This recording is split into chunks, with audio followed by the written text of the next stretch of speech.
आखिरकार वो एक लम्हा आ ही गया जिसने खेल का पासा पलट दिया। एक झपट्टे ने पीछा करने की होड़ को सीधे मुठभेड़ में बदल दिया।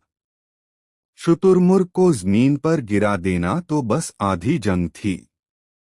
जमीन पर गिरने के बाद भी यह परिंदा किसी बड़े खतरे से कम नहीं है। शुतुरमुर्ग की एक लात में इतनी कुव्वत होती है कि वह किसी भी शिकारी को अधमरा कर दे। दृश्य शेरनियों का घेरा। इससे पहले कि शुतुरमुर्ग के ये पैर फिर से पलटवार कर सकें, शेरनियों ने उसे चारों तरफ से जकड़ लिया। अब शिकार सिर्फ एक संभावना नहीं बल्कि हकीकत बन चुका था। जैसे ही शिकार का शरीर शांत हुआ, शेरनियों ने अपनी भूख मिटाने के लिए शरीर के कोमल हिस्सों से दावत शुरू कर दी। यहाँ मांस तक पहुँच सबसे आसान होती है और मेहनत का फल भी तुरंत मिलता है। पूरे कुनबे ने मिलकर अपने शरीर के वजन से शिकार को दबा लिया।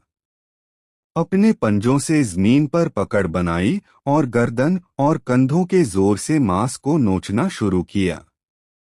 यह सब उस मेहनत और जोखिम का नतीजा है जो उन्होंने उठाया था। इस एक लम्हे के लिए यह शिकार सफलता का प्रतीक है।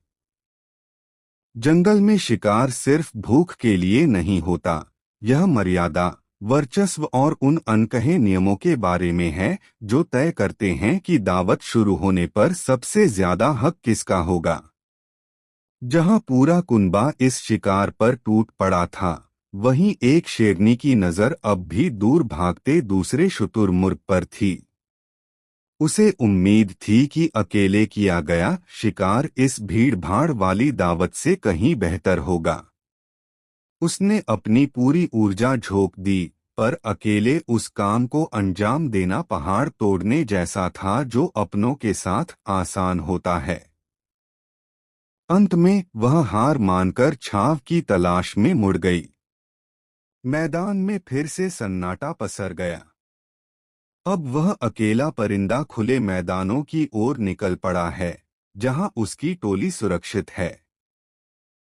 इस भागदौड़ के बाद उसे फिर से चैन की सांस नसीब हुई है।